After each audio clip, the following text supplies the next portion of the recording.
10 నిమిషాల్లో కుందనపు బొమ్మలా తయారైంది సుశీల. సుభద్రని సుందరమ్మని కాళ్ల కింద నిప్పులు పోసినట్టు తొందర పెట్టేసింది. సుభద్రకి వెళ్ళాలని లేకపోయినా తలనొప్పిగా ఉన్నా సుశీల మనసు మళ్లీ నొప్పించడం ఇష్టం లేక బయలుదేరింది. రఘురాముడు సినిమాకి వెళ్లారు ముగ్గురు. అక్క డల్గా ఉందనుకుంటూ ఆమెను ఉత్సాహపరచాలని గలగలా కబుర్లు చెబుతూనే ఉంది. సినిమా చూస్తున్నంతసేపు ఇంటికొచ్చేసరికి పూర్తిగా ఒళ్ళు తెలియలేదు సుభద్రకి. ఒళ్ళు కాలిపోతోంది. అత్తయ్య, నిజంగానే దీనికి తొందరగా పెళ్లి చేసేయాలి, లేకపోతే ఈ పెంకితనం పట్టుదల పోవు. భలే దానివే, నేనప్పుడే చేసుకుంటానేమిటి, కొన్నాళ్ళు ఉద్యోగం చేయాలి. నేను చెప్పినట్లు అక్షరాలా పాటిస్తానన్నావు అదే, ఇదేనా? మూలుగుతూనే అంది సుభద్ర. నువ్వు మాత్రం అనలేదు, నువ్వేం చేసినా అడ్డు చెప్పనే తల్లి అని. అన్నాననుకో, కానీ ఏ వయసుకా ముచ్చట తీరితేనే అందం. ఓకే, ఒప్పుకున్నా. వయసులో ఉన్నప్పుడు ఆ ముచ్చట నువ్వెందుకు తీర్చుకోలేదో? సుభద్ర ముఖ కవళికల్ని జాగ్రత్తగా గమనించసాగింది సుశీల. అక్క బాధపడుతుందని తెలిసినా ఆమె మనసులో ఉన్న ఆవేదన ఏమిటో తెలుసుకోవటానికే నిశ్చయించుకుంది సుశీల. కళ్ళు గట్టిగా మూసుకుని, సుశీ, ఆ అదృష్టం అందరినీ వరించదమ్మా అంది. కనురెప్పల చాటు నుండి నీళ్లు జల రాలాయి. అక్క అంటే ప్లీజ్ సుశీ, ఇంకేమీ ప్రశ్నించకు. ప్రశ్నిస్తే నేనేదో ఒకటి అనేస్తాను ఆ కోపంలో. అలా అనేసి నీ మనసుని ఇంకా బాధ పెట్టడం నాకు ఇష్టం లేదు. అంచేత ఆ ప్రస్తావన ఆప్చేయి. నీకు ఉద్యోగం చేసి తీరాలని ఉంటే అలాగే చేయి, నీ ఇష్టం అనేసింది ఆమెతో వాదించే ఓపిక లేక. చేస్తానన్నాను కానీ ఉద్యోగాలు నా కోసం అక్కడ రెడీగా ఉన్నాయా? దొరికితే చేస్తాను. కొన్నాళ్ళు ఉద్యోగం చేశాక కానీ పెళ్లి చేసుకోవాలని లేదు. చేసుకోవాలనిపించగానే సిగ్గుపడకుండా సంకోచించకుండా నీ చెవిన వేసేస్తాను, సరేనా? నీ ఇష్టం అని చెప్పాగా. నాకు ఆకలిగా లేదు కానీ నువ్వు అత్తయ్య తినేసి రండి. పాపం పెద్దది అత్తయ్య ఎంతసేపు ఎదురు చూస్తూ కూర్చుంటుందే. ఓకే, నువ్వు పడుకో, నేను అన్నం తినేసి నీకు హార్లిక్స్ కలిపి తీసుకొచ్చి లేపుతాను అని వంటగదిలోకి వెళ్ళింది. అంతవరకు బలవంతంగా ఆపుకున్న నిట్టూర్పుని బయటకు విడుదల చేసింది సుభద్ర. ఆ రాత్రి విపరీతమైన జ్వరంతో నానా హైరానా పడిపోయింది సుభద్ర. మిగిలిన వాళ్ళిద్దరికీ నిద్ర లేదు. తెలతెలవారుతుండగానే తయారై హరికృష్ణ ఇంటికి వెళ్ళింది. ఇంకా నిద్ర లేవలేదు అతడు. అతడి భార్య మాధవి తలుపు తీసింది నిద్ర కళ్ళతో. సారీ, మా అక్కకి చాలా జ్వరంగా ఉంది, డాక్టర్ గారిని తీసుకెడదామని వచ్చాను అంది. ఉండండి, లేపుతాను అంటూ లోపలికి వెళ్ళింది ఆమె. 2 నిమిషాలైనా గడవకముందే బయటకు వచ్చాడు హరికృష్ణ. నైట్ డ్రెస్లో ఉన్నాడు అతడు. Good morning doctor, sorry to disturb you అంటూ తనొచ్చిన పని చెప్పింది. నథింగ్ టు వరీ, నేను ఇప్పుడే వస్తాను, అలా కూర్చోండి. గబగబా బాత్రూంలోకి వెళ్ళిపోయాడు. భర్తతో పాటు సుశీలకు కూడా కాఫీ తీసుకొచ్చి ఇచ్చింది మాధవి. మధు, అట్నుంచిటే నర్సింగ్ హోమ్కి వెళ్ళిపోతాను, ఎదురు చూడకు అంటూ స్కూటర్ స్టార్ట్ చేశాడు. వెనకాల ఎక్కమన్నట్లు సైగ చేశాడు. బెట్టు చేసి టైం వేస్ట్ చేయటం ఇష్టం లేక ఎక్కి కూర్చుంది. అది చూసిన మాధవి హృదయం భగ్గుమంది. సుభద్రని పరీక్ష చేసి, అబ్బే, అంతగా కంగారు పడవలసిన పనేం లేదు సుశీల. సుభద్రాదేవి గారు, మందుల కంటే ముందు మీరు నేను చెప్పిన విషయాన్ని జాగ్రత్తగా పాటించాలి. అది మానసికంగా అలసట తగ్గించుకుని పూర్తిగా విశ్రాంతి తీసుకోవటం అన్నాడు బ్రీఫ్ కేస్ నుంచి మందులు తీసిస్తూ. అక్కని అంత మానసికంగా వేధించే సమస్య ఏమిటి? ఎంత ఆలోచించినా అర్థం కావటం లేదు సుశీలకి. హరికృష్ణ వెళ్ళిపోయాక సుభద్ర నిద్రపోతున్న టైంలో, అత్తయ్య, నీకు తెలిస్తే చెప్పు, అక్క ఎందుకంత మానసికంగా వేదన అనుభవిస్తోంది? పెళ్లి మాట తలపెడితే ఎందుకంతగా మండిపడుతోంది అని సుందరమ్మని అడిగింది. బాగుంది, నన్ను అడిగితే నేనేం చెప్పను? చూస్తున్నావుగా, నేను అడిగినా అలాగే విరుచుకుపడుతోంది. అసలు చిన్నప్పటి నుంచి అంతే. అది తడబాటుని కప్పిపుచ్చుకోవడానికన్నట్లు బలవంతంగా నవ్వింది సుందరమ్మ. ఈ జ్వరం కాస్త నిమ్మళించని అదేమిటో తేల్చి వారేస్తాను. కొడితే కొట్టింది, తిడితే తిట్టింది, తనలో తానే కుమిలిపోతూ చిక్కి శల్యంలా తయారవుతోంది రాను రాను. ఎందుకు వచ్చిన గొడవే? నీ మానాన నీ పనేదో నువ్వు చూసుకో, దాన్ని అడగటం అనిపించుకోవటం ఎందుకు? అంటుంది, అదేమిటో నేను చూస్తాను. తన సమస్యని ఏదో విధంగా పరిష్కరించుకోవటానికి ప్రయత్నించాలి కానీ లోపల బాధపడితే ప్రయోజనం ఏమిటి? అది తనకి చేత కాదు, పెద్దది, అన్నీ తెలిసింది. నేను కలుగ చేసుకోవటం ఎందుకని ఇన్నాళ్ళు ఏమీ ఎరుగునట్లు ఊరుకున్నాను. ఇక ఎవరు కాదన్నా, ఎవరు బాధపడినా నేను చేయవలసిన పని చేసి తీరుతాను. తనది తిరుగులేని నిర్ణయం అన్నట్లుగా స్పష్టంగా చెప్పేసి, అత్తయ్య, నేను అలా సెంటర్కి ఏడొస్తాను అంటూ చెప్పులేసుకుని బయలుదేరింది సుశీల. ఈ పిల్లలతో ఎలాగమ్మా వేగేది? అదో మొండి ఘటం, ఇదో పెంకి ఘటం. ఎవ్వరూ సర్దుకోరు, ఎవ్వరూ ఊరుకోరు. చివరికి నా ప్రాణాల మీదికి తెస్తారు ఇద్దరూ కలిసి. వాళ్ళిద్దరికీ కన్నతల్లిని కాకపోయినా ఎవ్వరు బాధపడినా చూడలేను. భగవంతుడా, నీదే భారం మనసులోనే స్మరించుకుంది. లోపల నుండి గుక్కపట్టి ఏడుపు వినిపిస్తుంటే, సిస్టర్ పాపని కాస్త సముదాయించరాదు అంటూనే స్థిమితంగా కూర్చోలేక లేచి వెళ్ళింది. ఆయా చేతుల్లో నిలవక ఉక్కిరిబిక్కిరి అవుతున్నట్లు ఏడుస్తోంది పాప. ఏం చేయాలో తోచలేదు సుశీలకి. ఎంతో నమ్మకంతో తమ దగ్గర తమ పిల్లల్ని వదిలిపెడతారు నిశ్చింతగా. అక్కయ్య అయితే అన్నీ తెలిసిన మీదట ఏం చేయాలో వెంటనే చేస్తుంది. తనకు అసలేవీ తెలియదు. అసలు ఎప్పుడూ ఇక్కడికి రానే రాదు సాధారణంగా. ఇప్పుడేం చేయాలి? డాక్టర్ బాబు దగ్గర తీసుకుపెడదామా అమ్మ అడిగింది ఆయా. ఆ మాట వినగానే ప్రాణం లేచి వచ్చినంత పనైంది సుశీలకి. పద ఆయా, పాపనిచ్చి వెళ్ళి రిక్షా పిలు. పాపను అందుకుంది. ఆయా వెళ్ళాక పాపని భుజాన వేసుకుని అటు ఇటు తిప్పుతూ జోగొట్టసాగింది. ఈ చిన్నపిల్లలతో ఇదే ప్రాబ్లం. తమ బాధ ఇది అని నోరు తెరిచి చెప్పలేరు, ఆకలైనా అడగలేరు. అన్నిటికీ ఏడుపు ఆయుధం. 1-2 రోజులకే నాకు ఇలా అనిపిస్తోంది. అక్కయ్య రోజు ఎలా వేగుతుందో వీళ్లతో. తను లోపల స్వయం పాకమే గనుక వీళ్ళకి తనకి సరిపోతుందేమో అనుకోగానే నవ్వొచ్చింది సుశీలకి. అదేమిటండి, పాపనివ్వండి అంటే అలా నవ్వుతున్నారు? అపరిచిత గొంతు విని ఉలిక్కిపడి టక్కున నవ్వు ఆపేసింది సుశీల. సుమారుగా 25 సంవత్సరాల యువకుడు లోపలికొచ్చి వరండాలో నిలబడి ఉన్నాడు. జీన్స్ ప్యాంటు, టీషర్టు, సన్నగా గీత గీసినట్లున్న మీసం, అమితాబ్ బచ్చన్లా హెయిర్ స్టైల్, ఆడపిల్లలా నవ్వితే సొట్టలు పడే బుగ్గలు, టూత్ పేస్ట్ అడ్వర్టైజ్మెంట్లోలా థళథళా మెరుస్తున్న పళ్ళు. మిమ్మల్నేనండి. పాపనివ్వమంటే అలా చూస్తూ నిలబడిపోయారేమిటి? ఆలోచనల నుండి తేరుకుని, సారీ, ఈ పాప మీ పాపేనా అడిగింది. అనుమానంగా ఉందా? ఈరోజు నాకు ఆఫీస్కి సెలవు అన్న విషయం మర్చిపోయి మా చెల్లాయి పాపని ఇక్కడ దింపి ఆఫీస్కి వెళ్ళిపోయింది. బయట వెళ్ళిన పని అవ్వక ఇంత ఆలస్యం అయింది. ఇంటి దగ్గర ఉన్నంతసేపు పాప నా దగ్గర లేకపోతే నాకు ఒక్క క్షణం కూడా తోచదండి. అవును, పాప ఇందాక నుంచి ఎందుకలా ఏడుస్తోంది? ఇలా ఇవ్వండి. చొరవగా సుశీల చేతుల్లో ఉన్న పాపను అందుకుని, అరే ఎందుకురా ఇంత ఏడుపు? ఊరుకోమ్మా అంటూ సముదాయించసాగాడు. నాకు అదే తెలియటం లేదండి. ఒంట్లో ఏదైనా బాధగా ఉందేమోనని డాక్టర్ దగ్గర తీసుకువెడదామని బయలుదేరుతున్నాను. ఆయా రిక్షా కోసం వెళ్ళింది. థ్యాంక్స్ అండి, పాప కోసం చాలా రిస్క్ తీసుకుంటున్నారు. నేను తీసుకెళ్లి డాక్టర్కి చూపించి అలా ఇంటికి తీసుకెళ్ళిపోతాను. రిస్కే ఉందండి. మా మీద నమ్మకంతో మీ పిల్లల్ని మా దగ్గర నిశ్చింతగా వదిలిపెడతారు. తిరిగి వారిని సవ్యంగా మీకు అప్పగించవలసిన బాధ్యత మాకుంది. కాకపోతే అక్కయ్య ఉంటే ఇంత ఆలస్యం జరిగి పాప ఇంత హైరానాగా ఎడవలసిన పనుండేది కాదు. నాకు ఇలాంటి పనులలో టచ్ లేదు. మీకు పిల్లలు లేరా అండి? ఐఎమ్ మిస్ సుశీల అంది మిస్ దగ్గర పొత్తి పలుకుతూ. ఓ వెరీ వెరీ సారీ, మరోలా అనుకోవద్దు. కంగారు పడిపోయాడతడు. పర్వాలేదులేండి, ఆడవాళ్ల చేతుల్లో డబ్బు నిలవదు, మగవాడి చేతుల్లో పిల్లలు పెరగరు సక్రమంగా అంటుంటుంది మా అత్తయ్య. మొదటిది అబద్ధమని మేము నిరూపించాం, రెండవది అబద్ధమని మీరు నిరూపిస్తున్నారన్నమాట. మీ మిస్సెస్ చాలా అదృష్టవంతురాలు. I congratulate her. మిస్సెసా? భలేవారే. ఈ పాప మా పాప అంటే మా అమ్మాయి అనుకుంటున్నారా? నో, మా సిస్టర్స్ డాటర్. నేను వాళ్ళింట్లోనే ఉంటున్నాను. మేనకోడలు కదా అని ముద్దు చేస్తాను. నేను ముద్దు చేస్తాను గనక నా దగ్గర చేరిక దీనికి, అంతే. అయితే ఈసారి సారీ చెప్పవలసిన బాధ్యత నాదన్నమాట. వెరీ వెరీ సారీ కామ్గా చెప్పేసింది సుశీల. అయితే ఈసారి పర్వాలేదు అని చెప్పవలసిన బాధ్యత నాదన్నమాట. నెవర్ మైండ్, చెల్లుకి చెల్లు. ఆయా రిక్షా తీసుకురావటం చూసి ఇక నేను వస్తానండి. పాపను డాక్టర్ దగ్గర తీసుకువెళ్ళి ఇంటికి ఎడతాను. మీరేం వరీ కాకండి. థ్యాంక్స్ అండి, ఆ రిక్షాలోనే వెళ్ళిపోండి అంది. రిక్షా కనుమరుగయ్యేదాకా అలా చూస్తూ నిలబడిపోయింది సుశీల. ఇంటి దగ్గర అక్కయ్య ఎలా ఉందో. వెళ్ళిపోదామనిపించినా పనివాళ్ల మీద వదిలి ఎందుకొచ్చావు? పిల్లలకి పెట్టవలసిన ఆహారం వాళ్లే తినేస్తారు. పిల్లలు ఏడుస్తుంటే సముదాయించవలసింది పోయి విసుక్కుంటారు. ఒక్కొక్కసారి కొడతారు కూడా. కొంతమంది ఆయాలు యజమానులు లేని సమయం చూసి పసిపిల్లల రక్తాన్ని అమ్ముతున్నట్లు చదివాను ఒక పేపర్లో. అది మరీ దారుణం అంటూ లెక్చర్ ఇస్తుంది. లెక్చర్ ఇచ్చి ఊరుకుంటే బాధలేదు. ఓపిక లేకపోయినా తను బయలుదేరి వచ్చేస్తుంది. మన ముగ్గురులో ఎవరో ఒకరు ఉండి చూసుకోవాలి. పనివాళ్లకు అవకాశం ఇచ్చి మన సెంటర్కి చెడ్డ పేరు తెచ్చుకోకూడదు అంటుంది. నిజమే, దైవ సమానులైన పసివారి రక్తాన్ని అమ్ముకోవటం వారు గ్రహించలేరు. నోరు విప్పి చెప్పలేరు కదా అని వారి ఆహారాన్ని తినడం క్షమించరాని నేరం అనుకుని ఆగిపోయింది. ఏమీ తోచగా అటు ఇటు పచార్లు చేయసాగింది. కొందరు పిల్లలు పువ్వుల్లా పక్కపక్కలాడుతూ ఆడుకుంటూ ఉంటే మరికొందరు ఆదమరిచి నిద్రపోతున్నారు.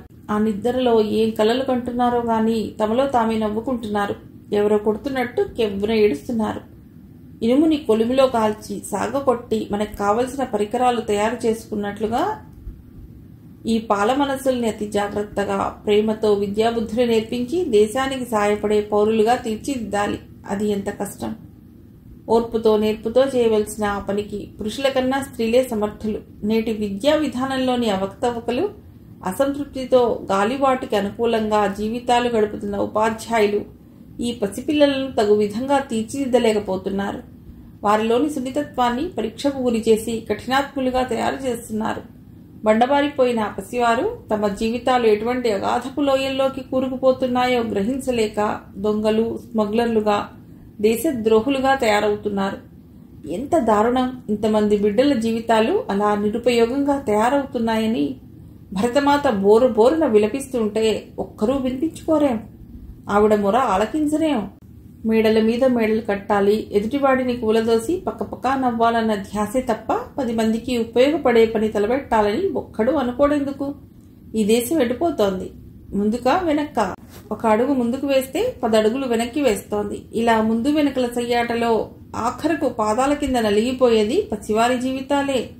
ఇలా ఆలోచించి తను ఉపాధ్యాయ వృత్తి చేపట్టి విద్యార్థులను భావి భారత పౌరులుగా తీర్చిదిద్దే మహాయజ్ఞంలో ఒక సమిధ కావాలని నిశ్చయించుకుంది సుశీల. తల్లిదండ్రులు ఒక్కొక్కరే వచ్చి తమ పిల్లల్ని తీసుకెళ్తున్నారు. ఆ రోజుకి తన డ్యూటీ ముగిసిందనుకుంటూ అన్ని గదులకి జాగ్రత్తగా తాళాలు వేసి ఆయా ఇచ్చిన తాళం చేతులు తీసుకుని ఇంటికి బయలుదేరింది సుశీల. ఇంటికి వెళ్లేసరికి అక్క, అత్తయ్య ఏవో కబుర్లు చెప్పుకుంటున్నారు. కులాసాగా కబుర్లు చెప్పుకుంటున్న సుభద్రని చూసి హాయిగా నెట్టూర్చింది సుశీల. బట్టలు మార్చుకుని వచ్చి సుందరం ఇచ్చిన టీ అందుకుని సుభద్ర పక్కన కూర్చుని, మహాతల్లి, రేపటి నుంచి నీ పని నువ్వే చూసుకో, నా వల్ల కాదు అనేసింది. ఏమైందే అని ఇంకా మెల్లిగా అడుగుతున్నావా అంటూ జరిగిందంతా చెప్పి, ఇప్పుడు నాకెంత భయం వేసిందో తెలుసా? అలా ఉక్కిరి బిక్కిరి అయిపోయినట్లు కెవ్వు నా పాప అలా ఏడుస్తుంటే ఆ పసి ప్రాణం కాస్త గుడుక్కుమంటుందేమో అనిపించింది. ఆయా అనే వరకు డాక్టర్ దగ్గరకు తీసుకువెళ్లాలన్న కనీసపు ఆలోచన కూడా రాలేదు. అదృష్టవశాత్తు ఆ పాప మేనమామ వచ్చాడు ఆ సమయానికి. డాక్టర్కి చూపించి అట్నుంచి అంటే ఇంటికి తీసుకువెళ్ళిపోతారని చెప్పి పాపను తీసుకెళ్లిపోయాక గాని నా ప్రాణం కుదుటపడలేదు. మై గాడ్, పిల్లల పెంపకం ఇంత కష్టమైన పని అని నాకు ఇంతవరకు తెలియలేదు అంది సుశీల. ఒక్కరోజు అక్కడ చూసి ఇలా భయపడిపోతున్న దానివి రేపు నీ పిల్లల్ని ఎలా పెంచి పెద్ద చేస్తావే అంది సుందరమ్మ నవ్వుతూ. అప్పటి సంగతి చూద్దాంలే, ఇంకా టైం ఉందిగా, నాలుక బయట పెట్టి ఆడిచ్చింది Sushila. May come in sir? Is coming. మెల్లిగా లోపలికి నడిచి, నా పేరు సుశీల, ఎంఎస్సీ పాస్ అయ్యాను. డాక్టర్ హరికృష్ణ గారు మీ స్కూల్లో టీచర్ అవసరం ఉందని చెప్పారు. నమస్కారం 10 నమస్కారాలు అయ్యాక తనని తాను పరిచయం చేసుకుంటూ అంది. అవునవును, డాక్టర్ హరికృష్ణ ఫోన్ చేసి నువ్వు వస్తున్నట్లు ఇందాకే చెప్పాడు. కూర్చోమ్మా. ఎంఎస్సీ ఫస్ట్ క్లాస్లో పాస్ అయిన దానివి ఈ హై స్కూల్ టీచర్ ఉద్యోగానికి ఎందుకు వచ్చావమ్మా అడిగారు దయానిధి గారు. నాకు ఈ ఉపాధ్యాయ వృత్తి అంటే చాలా అభిమానము, గౌరవము నండి. అవకాశాలు లేనప్పుడు ఏదో వృత్తి ఎలానూ తప్పదు, ప్రయత్నించడంలో తప్పు లేదని. Very good, very good. మీలాంటి సిన్సియర్ వర్కర్ మాకు చాలా అవసరం. రేపొచ్చి జాయిన్ అవ్వమ్మా అన్నాడు. అలాగేనండి, థ్యాంక్స్. మీకు అభ్యంతరం లేకపోతే ఈరోజే జాయిన్ అయినా మంచిదే. అభ్యంతరం ఎందుకండి, ఈరోజే జాయిన్ అవుతాను. వెరీ గుడ్, పదమ్మా. మిగిలిన టీచర్లందరినీ పరిచయం చేస్తాను. స్టాఫ్ రూమ్లోకి దారితీశారు. పేరు పేరున అందరినీ పరిచయం చేశారు. ఇంతలో ప్రేయర్కి బెల్ అయింది. అందరితో పాటు ముందున్న గ్రౌండ్స్లోకి వచ్చి నిలబడింది. ప్రేయర్ పూర్తయ్యాక పిల్లలందరూ లైన్లో తమ తమ క్లాసులకు వెళ్లిపోయారు. సుశీలకి టైం టేబుల్ ఇచ్చారు. 8, 9, 10 తరగతులకు సైన్స్ సబ్జెక్ట్ ఇవ్వబడింది. క్లాస్కు వెళ్ళటానికి బయలుదేరింది. మొదటి ఉద్యోగం, మొదటి రోజు, మొదటి క్లాస్. కాళ్ళు సన్నగా కంపిస్తున్నాయి, అడుగులు తడబడుతున్నాయి. హలో, ఉలిక్కిపడి తలెత్తి చూసింది. అయస్కాంతంలా ఆకర్షించే చూపులు, మంత్రముగ్ధులుగా చేసే నవ్వు. ఇదేమిటి మీరిక్కడున్నారు అడిగాడతడు. మీరిక్కడున్నారేమిటి అడిగింది ఆమె. నాకు ఇక్కడే ఉద్యోగం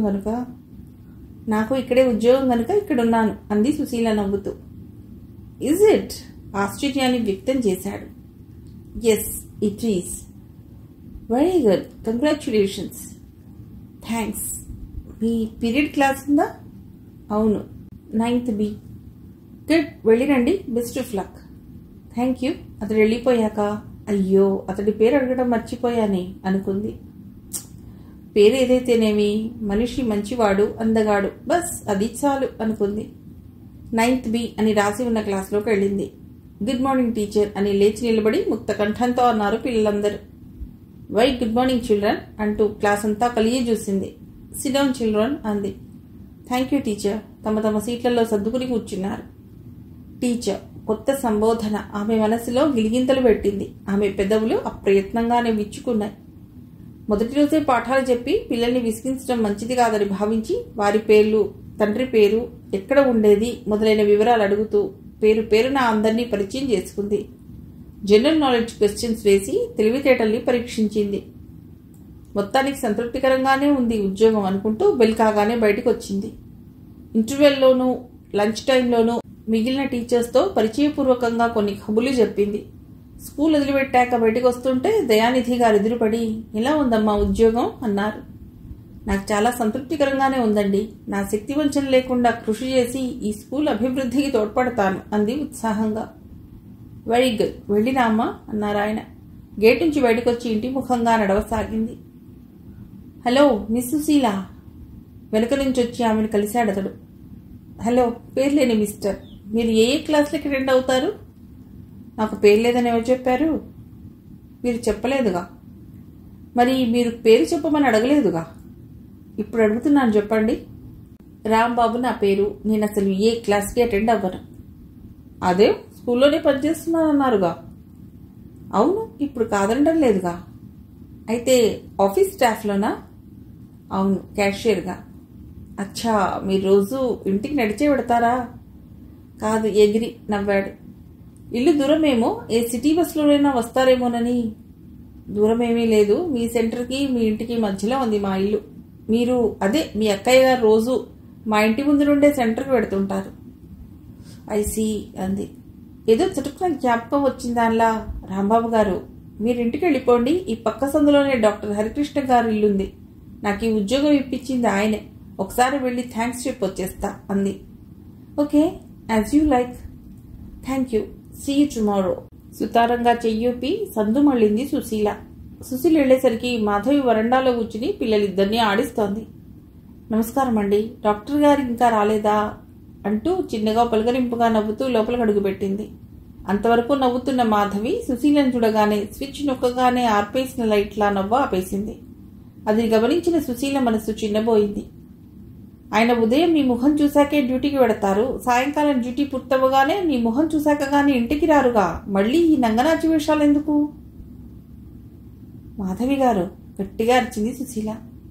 ఎందుకలా అరుస్తావు? నలుగురు పోగైతే నీకే నష్టం. లోకంలో ఇంకే మగాడు దొరకనట్లు నా మొగుడే దొరికాడా? మాధవి గారు, మీరు అతిగా మాట్లాడేస్తున్నారు. ఆయన నాకు ఉద్యోగం ఇప్పించారు కదా అని కృతజ్ఞతలు తెలియజేసుకోవటానికి వస్తే నన్ను ఇలా అవమానిస్తున్నారా? రోషంతో ముక్కుపుటాలు అదురుతున్నాయి. కృతజ్ఞత ఆ వంకతో ఇక్కడ కూర్చుంటే ఇంటికి రాగానే ఆయన గారు నువ్వు స్కూటర్ ఎక్కితే చాలు తరించిపోతానన్నట్లు ఎక్కించుకుని అరికాళ్లు కందకుండా మీ ఇంటి దగ్గర దిగబెడతారు. మాధవి గారు, మీరు చాలా అన్యాయంగా మాట్లాడుతున్నారు. 2-3 సార్లు స్కూటర్ ఎక్కిన మాట నిజమే గాని మీ సంసారం విచ్ఛిన్నం చేయాలన్న దుర్బుద్ధి లేదు. ఆయన ఒక సోదరుడుగా భావించి అది ఆయన బలవంతం మీదనే ఎక్కాను తప్ప. తప్పయింది, నిజమే, క్షమించండి, వస్తా. సమాధానం కోసం చూడకుండా, వెనక్కి తిరిగి చూడకుండా గబగబా వచ్చి రోడ్డెక్కింది. మొదటి రోజు సంతృప్తిగా తన డ్యూటీని నిర్వర్తించానన్న ఆనందం కాస్త ఆవిరైపోయింది. గబగబా ఎలాగో ఇంటికొచ్చి పడింది. బ్యాగ్ని ఓ మూలకి విసిరికొట్టి మంచం మీద బోర్లా పడుకుని వెక్కి వెక్కి ఏడ్చింది. సుశీ, నా తల్లి, ఏమైందే? సుభద్ర, సుందరమ్మ కంగారు పడిపోయారు. సుందరమ్మ గాబరా పడిపోతుంటే వారించి సుశీలని కాసేపు ఒంటరిగా ఎడవనిచ్చింది సుభద్ర. ఆ దుఃఖభారం తగ్గాక మెల్లిగా పక్కన కూర్చుని, సుశీ, అసలు ఏమైందమ్మా లాలనగా ప్రేమగా అడిగింది. అక్క, మరేమో ఆ డాక్టర్ గారి మిస్సెస్, ఆ డాక్టర్ గారి భార్య నిన్నేమైనా అందా? అవునక్క, 2-3 సార్లు వాళ్ళ ఇంటికి వెళ్ళినప్పుడు చీకటి పడ్డాక ఒంటరిగా వెళ్ళొద్దు, నేను డ్రాప్ చేస్తాను రండి అని బలవంతం చేస్తే స్కూటర్ ఎక్కానని చెప్పాగా. చెప్పావు, ఎక్కితే ఇప్పుడేమైందే? లోకంలో ఇంతమంది మగాళ్ళు ఉండగా నా మొగుడే కావాలా అంటూ చాలా చీప్గా మాట్లాడింది ఆవిడ. అసలు నువ్వు వాళ్ళ ఇంటికి ఎందుకు వెళ్ళావే? ఈ ఉద్యోగానికి రికమెండ్ చేసింది ఆయనేగా. ఆయన ఇంటి దగ్గర ఉంటే థ్యాంక్స్ చెప్పేసి వద్దామని వెళ్ళాను. ఏడిసినట్లుంది. అతగాడు అన్నిసార్లు బ్రతిమాలితేనేగా నువ్వు ఎక్కింది. అయినా స్కూటర్ ఎక్కినంత మాత్రాన నువ్వు అతగాడి వల్లో వేసుకున్నట్లేనా? బుగ్గలు నొక్కుంది సుందరమ్మ. అత్తమ్మ, మన అమ్మాయి మీది ప్రేమతో నువ్వు కూడా సరిగ్గా ఆలోచించటం లేదు. ఆమె స్త్రీ, పురుషుడు సహజంగా చంచల స్వభావుడు. తన మీద మోజు తగ్గిపోయి పరస్త్రీ వ్యామోహంలో పడి తననెక్కడ నిర్లక్ష్యం చేస్తాడోనని ఆమె భయం. అందుకే అతడు కన్నెత్తి ఏ ఆడపిల్లనైనా చూస్తే ఆమె భయపడుతుంది, కన్ను చెదరగొట్టుకుంటాడేమోనని. ఆమె మీద మోసు పెంచుకుని తననెక్కడ నిర్లక్ష్యం చేస్తాడోనని భయపడుతుంది. ఈ కాలంలో 90% పురుషులు అలాగే ఉన్నారు గనుక ఆమె అలా భయపడటంలో తప్పులేదు. మనమే జాగ్రత్తగా ఉంటే సరి అంది సుభద్ర. బాగుందే, మొగుడిని అదుపులో పెట్టుకోవడం చేతకాక ఊరందరి మీద పడి ఏడిస్తే ప్రయోజనం ఏమిటి? ఇది మరీ బాగుంది. మగాడు వెళ్లే చోటు అన్నిటికీ బాడీ గార్డ్లా వెనకే పెడుతుందా భార్య? అతనికి ఆ నీతి ఉండాలి. లేనప్పుడు భర్తతో పరిచయం ఉన్న స్త్రీలందరినీ ఒక కోణంలో నుండే చూసి భయపడిపోవటం సహజం. ఆ ఇల్లాలికి భయపడితే లోపల కూర్చుని ఏడవమను. ఈసారి నా జోలికి వస్తే చెప్పు తీస్తాను తాను. ఈసారి ఆ హరికృష్ణ కనిపించని చెప్తాను. కోపంతో పళ్ళు పొట్టపొట్టా కొరికింది సుశీల. సుశీ, నువ్వు చిన్నపిల్లవి, లోకం పోకడ తెలియదు. తన భర్త సరసన పరాయి స్త్రీ నీడని కూడా సహించలేదమ్మా స్త్రీ. అది సంకుచిత మనస్తత్వమే కావచ్చు, కానీ స్త్రీ సహజం. అలా సహించగలిగిన స్త్రీ ఉందంటే ఆమెకు జోహార్లు అర్పించవచ్చు. అలా ఓదార్పు మాటలతో సేద తీర్చింది సుభద్ర. మర్నాడు మామూలుగా స్కూల్కి వెళ్ళింది సుశీల. సెకండ్ పీరియడ్ ఖాళీ. స్టాఫ్ రూమ్ లో కూర్చుని నెక్స్ట్ పీరియడ్ కి ప్రిపేర్ అవుతోంది సుశీల. ప్యూన్ వచ్చి మీకోసం ఎవరో వచ్చారని చెప్పడంతో బుక్ మూసి బయటికి వెళ్లి చూసింది. గ్రౌండ్ లో ఒక పక్కగా చెట్టు కింద నిలబడి ఉన్నాడు హరికృష్ణ. ఎందుకు వచ్చాడో చూచాయిగా అర్థమైంది. తను మొహం చాటేస్తే లాభం లేదు అనుకుని అటువైపు నడిచింది సుశీల. ఆమెను చూడగానే మొహం పక్కకి తిప్పుకున్నాడు హరికృష్ణ.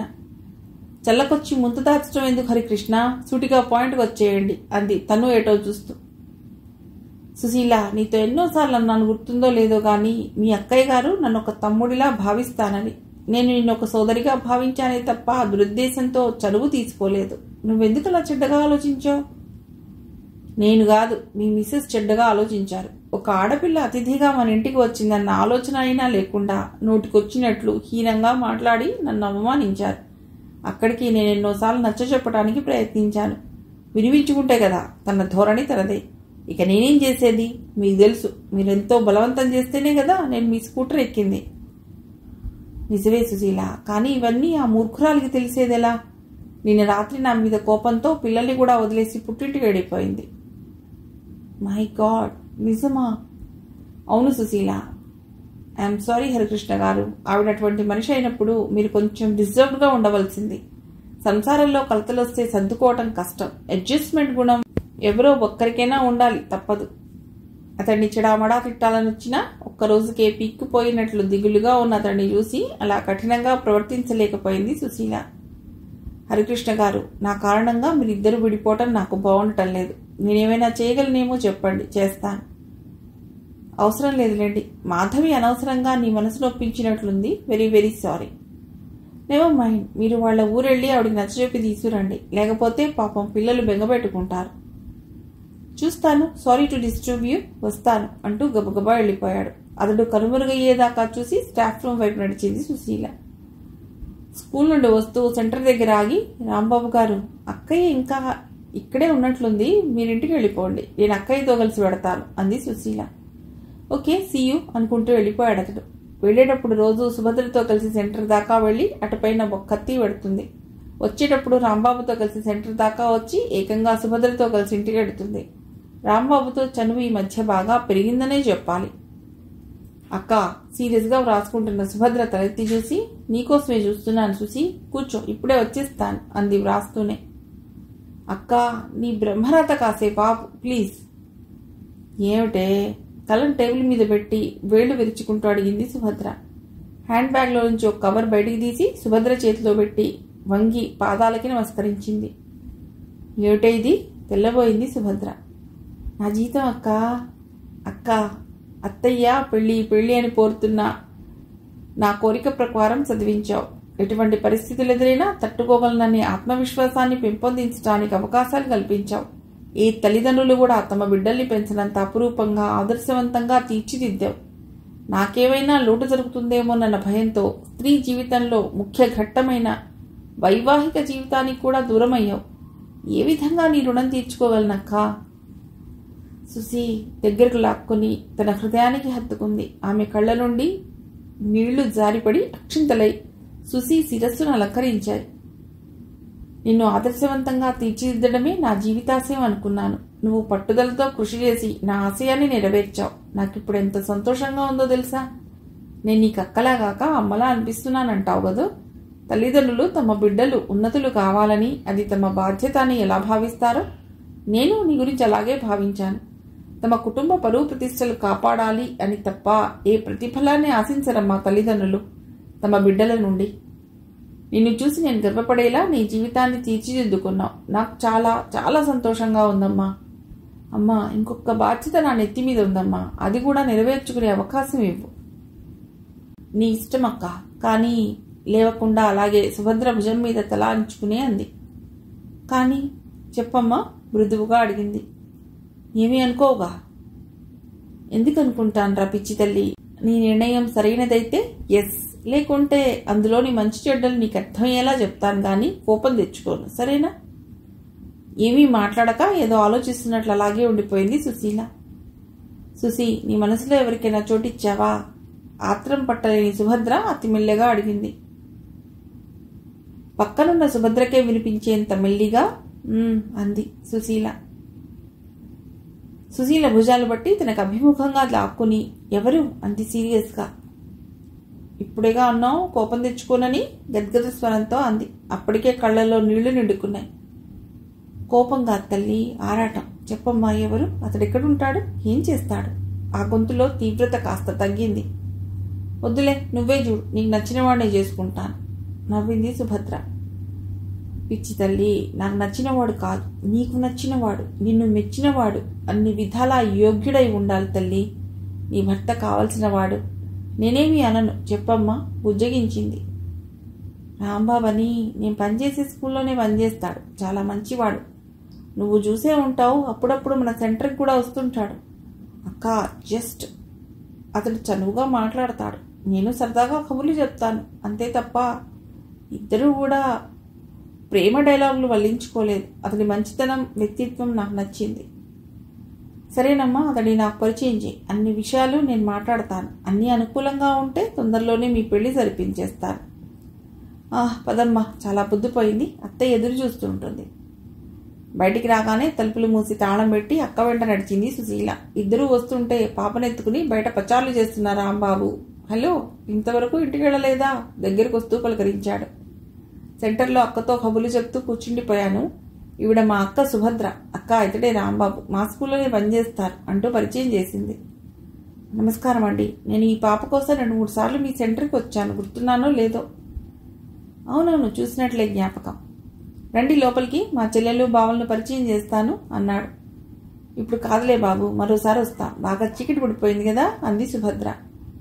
రాంబాబు గారు, 10th క్లాస్ వాళ్ళకి ఎగ్జామ్ ఫీజు కట్టడానికి ఈరోజు లాస్ట్ డే కదా.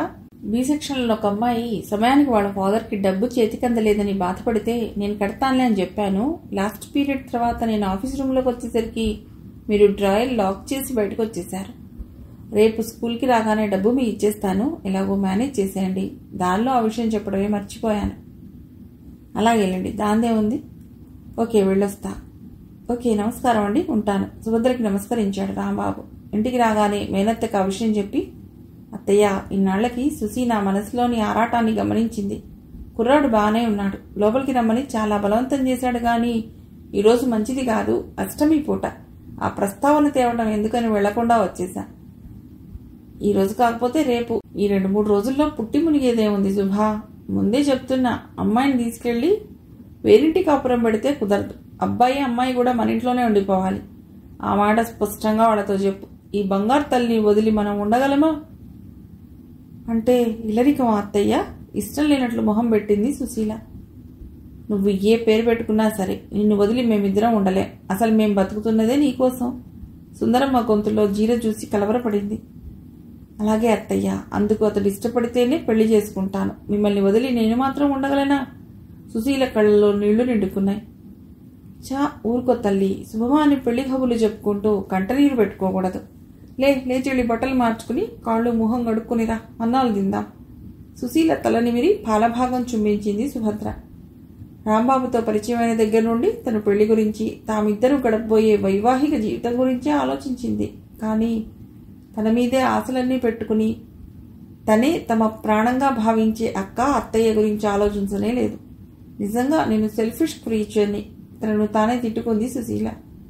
నిజమే, రాంబాబుతో ఖచ్చితంగా చెప్పాలి. తను ఇక్కడికి రాకపోయినా నేను ఎక్కడుంటే అక్కడే వాళ్ళిద్దరూ కూడా ఉంటారని.